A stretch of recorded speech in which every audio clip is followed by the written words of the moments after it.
مرحبا رمضان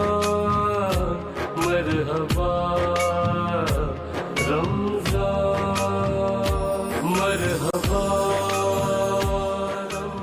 جی بسم اللہ الرحمن الرحیم۔ سب سے پہلے تو میں آپ کا مشکور ہوں، آپ کی پوری ٹیم کا اور سچ ٹی وی کے تمام دیکھنے والوں ویورز کے لیے بالخصوص کہ آپ کو رمضان المبارک کا مہینہ بہت مبارک ہو۔ اللہ رب العالمین نے یہ ماہ مقدس ہمیں عطا فرمایا اور یقیناً کہ خالق کائنات نے اپنے حبیب علیہ السلام کا، جس طرح بھی علامہ صاحب ذکر فرما رہے تھے، آپ فرما رہے تھے کہ مالک کائنات نے یہ مہینہ امت محمدی صلی اللہ علیہ وسلم کی بخشش کے لیے اللہ رب العالمین نے عطا فرمایا ہے۔ اگر امت محمدیہ کو بخشنا نہ ہوتا تو کبھی بھی رمضان المبارک کا مہینہ اللہ نہ عطا فرماتا۔ یہ خاص طور پر امت محمدیہ پر خاص انعام و اکرام ہے اللہ رب العالمین کا۔ اور جس طرح آپ کا سوال تھا کہ آقا علیہ السلام اس کی تیاری کس طرح کرتے تھے، کہ حضور علیہ السلام ابھی رمضان المبارک کا مہینہ شروع نہیں ہوا، شعبان المعظم میں حضور علیہ السلام حضرت عائشہ صدیقہ رضی اللہ تعالیٰ عنہ آپ فرماتی ہیں کہ ایک مرتبہ کہ رات میری آنکھ کھلی تو میں نے دیکھا حضور علیہ السلام اپنے بستر پر موجود نہیں ہیں۔ تو فرماتی ہیں میں نے دائیں بائیں ادھر گھر میں دیکھا تو آپ بالکل بھی موجود نہ تھے، تو میں باہر حضور علیہ السلام کو ڈھونڈتی ہوئی کیا دیکھتی ہوں کہ آقا علیہ السلام جنت البقیع میں موجود ہیں۔ تو فرماتی ہے جب میں وہاں پر پہنچی تو عرض کی یا رسول اللہ صلی اللہ علیہ وسلم کہ آپ گھر میں موجود نہ تھے، تو میں آپ کو ڈھونڈتی ہوئی یہاں تک پہنچائی۔ تو آقا علیہ السلام نے ارشاد فرمایا عائشہ کیا تم یہ سوچ سکتی ہو میں تمہارے ساتھ زیادتی کروں گا؟ عرض کی یا رسول اللہ ایسا ہرگز نہیں سوچ سکتی۔ تو حضور علیہ السلام نے ارشاد فرمایا عائشہ تمہیں علم نہیں ہے کہ رمضان المبارک کا مہینہ شروع ہونے والا ہے، میں اللہ کے حضور استغاثہ پیش کر رہا ہوں، میں اس کی تیاری میں لگ گیا ہوں۔ صحابہ کرام فرماتے ہیں کہ جب رمضان المبارک کا مہینہ ابھی شروع نہ ہوتا، شعبان المعظم میں، کیونکہ حضور علیہ السلام نے ارشاد فرمایا کہ شعبان شہری و رمضان شہر اللہ، شعبان میرا مہینہ ہے اور رمضان اللہ کا مہینہ ہے۔ تو آقا علیہ السلام ابھی رمضان المبارک کا مہینہ شروع نہ ہوتا تو حضور علیہ السلام اس کی تیاری شروع فرما دیتے۔ تو صحابہ کرام فرماتے ہیں کہ ہمیں پتہ چل جاتا تھا کہ رمضان المبارک کا مہینہ شروع ہونے والا ہے حضور علیہ السلام کے کردار سے، آپ کے اعمال سے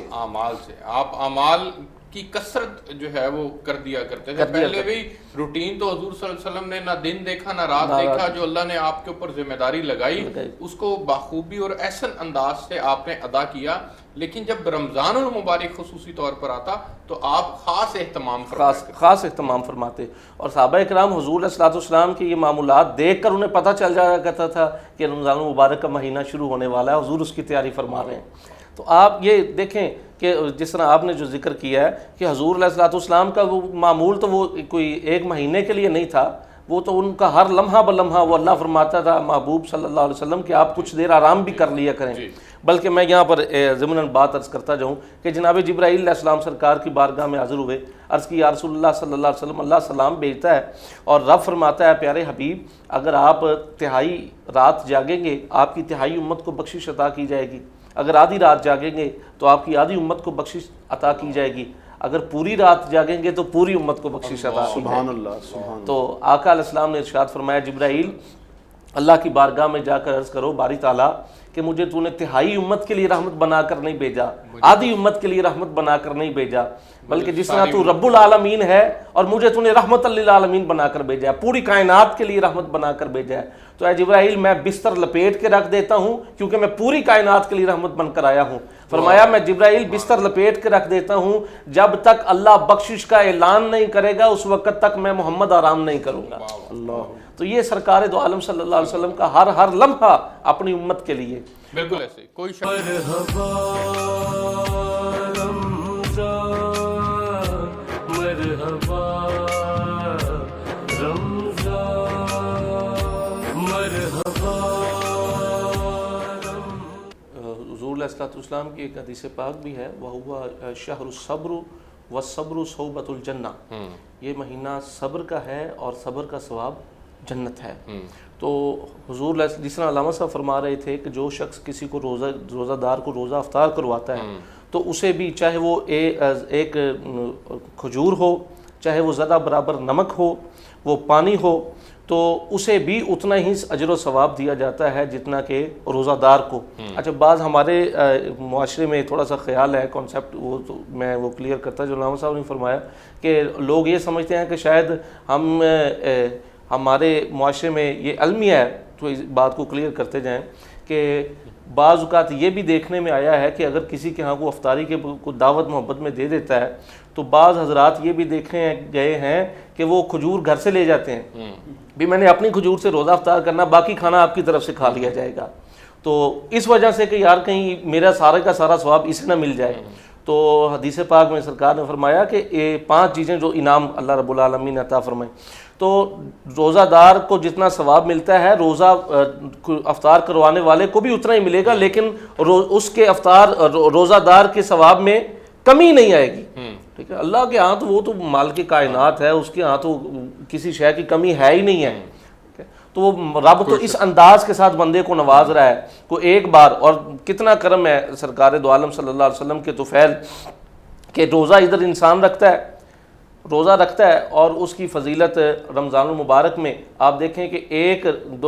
دو نفل اگر پڑھے جاتے ہیں تو اس کا ثواب فرضوں کے برابر مل رہا ہے، ٹھیک ہے، اور فرائض کا جناب وہ کتنے گنا بڑھا دیا جاتا ہے، کہیں 70 گنا اور کہیں آگ کے برابر اجر عطا کیا جا رہا ہے۔ تو یہ کیا ہے کہ خالق کائنات نے اپنے محبوب علیہ الصلوۃ والسلام کو یہ مہینہ عطا فرمایا، جس طرح ابھی، اور سرکار دو عالم نے فرمایا کہ روزہ دار کے لیے 2 خوشیاں ہیں، وہ کون سی ہیں؟ ایک وہ افطار کے وقت جو خوشی، اور اس وقت اللہ رب العالمین فرشتوں سے فرماتا ہے فرشتوں جاؤ زمین پر پھیل جاؤ، جو سارا دن میری رضا کے لیے۔ بات یہ ہے کہ رب تعالیٰ کی رضا شامل ہو، صرف اللہ کو تمہاری بھوک کی ضرورت نہیں ہے کہ تم سارا دن بھوکے رہ لو اور جناب کام وہی ہیں جو سارا سال کی ہیں، اللہ کو تمہاری بھوک کی ضرورت نہیں ہے۔ مقصد یہ ہے کہ جس طرح کہ تاکہ تم پرہیزگار بنو، تقوی اختیار کرو۔ بالکل ٹھیک۔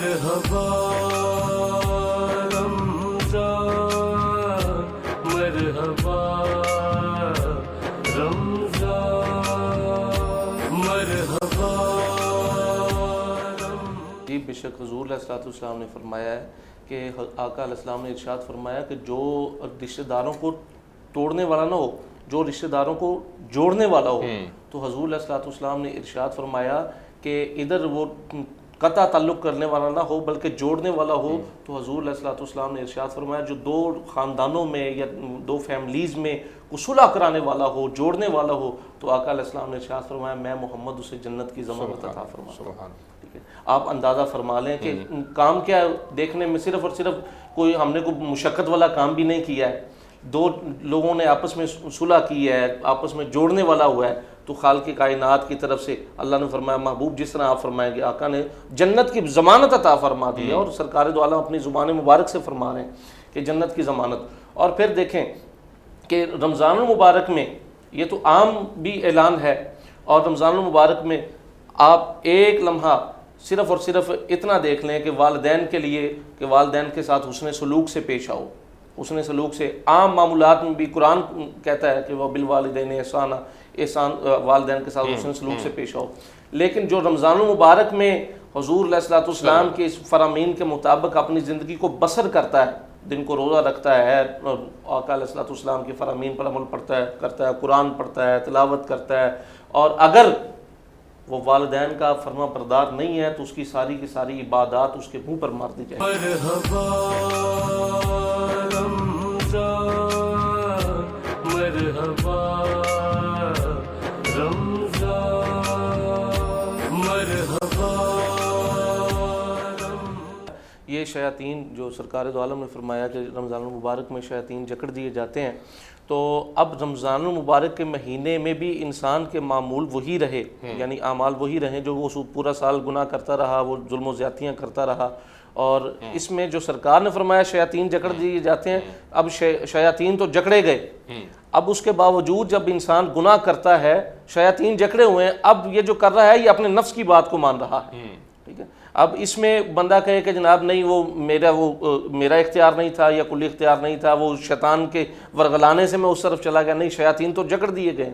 اب جو کام کر رہا ہے یہ انسان کے اوپر خود اس پہ ڈیپینڈ کرتا ہے کہ یہ اب تم اپنی بات مان رہے ہو، اللہ رسول کی بات کو مان رہے ہو، یا اپنے نفس کے کہنے پر تم چل نکلے ہو۔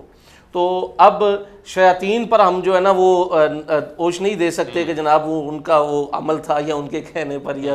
بہکاوے میں آ گئے، تو یہ ہرگز نہیں ہے۔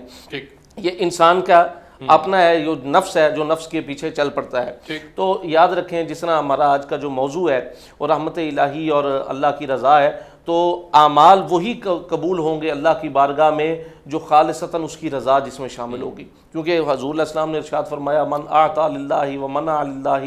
من احب للہ وابغض للہ واعطى للہ ومنع للہ فقد استکمل الایمان۔ اللہ فرماتا ہے کہ جس نے میری رضا کے لیے، بات وہی آ گئی جو میری رضا کے لیے جو عمل تم کرتے ہو، چھوٹے سے چھوٹا عمل اگر روزہ رکھتے ہو تو اس مقصد کے لیے نہیں کہ جناب مجھے لوگ وہ بڑا کو حاجی صاحب کہیں گے، کو مجھے علاقے میں کو معتبر، اب ہم سے یہ پوچھا جاتا ہے جناب میں نے الحمدللہ جناب پچھلے سال میں نے سارے روزے رکھے تھے، یار یہ روزہ تمہارا اور اللہ کا معاملہ ہے، بالکل ٹھیک، یہ اللہ اور تمہارا معاملہ ہے، وہ مالک ہے، وہ قبول کرنے والا ہے، تم بتا کر لوگوں کو کیا دکھانا چاہ رہے ہو؟ اگر تو یہ بروز معاشر کچھ لوگ ایسے بھی ہوں گے جو جن کے اعمال ان کے منہ پر مارے جائیں گے، اور اللہ فرمائے گا کہ تو نے تو اس میں میری رضا تو شامل نہیں تھی، تو صرف اس مقصد کے لیے روزے رکھتا تھا کہ لوگوں میں مجھے بلند اچھا مرتبہ مل جائے، مقام مل جائے، تو نمازیں پڑھتا تھا لوگ مجھے نمازی کہیں، حج کرنے کے لیے جاتا تھا اور کہ لوگ جناب سمجھے کہ یہ الحاج ہیں، حاجی بھی نہیں الحاج ہیں، تو وہ مقام تجھے دنیا میں مل گیا، عزت شہرت تجھے مل گئی، تو اس میں میری رضا کہاں تھی؟ بالکل ٹھیک ہے، تو لہٰذا اس میں میری رضا شامل نہیں تھی، وہ غلیظ کپڑوں میں لپیٹ کر منہ پر ماری جائے گی۔ تو بات کرنے کا مقصد یہ ہے کہ یہ رمضان المبارک کے مہینے میں ہم نے اس رب کی رحمت کو اگر پانا ہے، اس رب کی رحمت کو پانا ہے، کیونکہ اللہ فرماتا ہے یا ایتھا النفس، مہینہ ہے یا ایتھا النفس المطمئنہ، اے نفس مطمئنہ۔ نفس مطمئنہ سے مراد ہر وہ روح جو یاد الہی میں مشغول رہی ہو۔ اللہ فرماتا ہے ارجعی، آ لوٹا، کہاں لوٹا؟ الہ ربی کا، اپنے رب کی طرف لوٹا۔ یہ تجھے مہینہ دیا ہے، یہ بخشش کا مہینہ اسی لیے دیا ہے کہ جو چلو تو جتنا مرضی گناہ گار ہے، جتنا مرضی خطا گار ہے، آ میری بارگاہ میں آ کر جھک کر تو دیکھ، مانگ کر تو دیکھ، سچے دل سے آ کر بخشش تو مانگ، میں تجھے عطا نہ فرماؤں تو پھر کہنا۔ مرحبا رمضان، مرحبا رمضان، مرحبا۔ تو اسی طرح ایک جگہ سے گزر ہو رہا تھا، وہاں پر ایک پمفلٹ لکھا ہوا نظر آیا کہ بچے کی گمشدگی کا اعلان انہوں نے کیا تھا کہ بھی ہمارا فلاں بچہ جو ہے گم ہو گیا ہے، تو اگر کسی کو ملے، یہ شکل و شباہت ہے اس کی، اگر کسی کو ملے تو اس نمبر پر رابطہ کرتے، بڑی مہربانی۔ یہ نیچے جو بھی، اور اس کے نیچے ایک خاص بات جو میں نے دیکھی وہ میں اپنے ویورز کے لیے بھی پیغام دینا چاہوں گا، لکھا تھا نوٹ، اگر وہ بچہ خود یہ پڑھ رہا ہے، پمفلٹ پڑھ رہا ہے، تو وہ گھر واپس آ جائے اسے کچھ نہیں کہا جائے گا۔ اگر بچہ یہ خود پمفلٹ پڑھ رہا ہے تو واپس آ جائے اسے کچھ نہیں کہا جائے گا۔ تو یہ رمضان المبارک کا مہینہ بھی اللہ رب العالمین کی رحمت الہی، خالق کائنات کی رضا، خالق کائنات بندے سے فرماتا ہے بندے نوٹ، تو نے پورے سال میں جو بھی جتنے بھی گناہ کر لیے ہیں آ جاؤ، تجھے کچھ بھی نہیں کہا جائے گا، سبحان اللہ، تجھے بخشش عطا کی جائے گی۔ اللہ مرحبا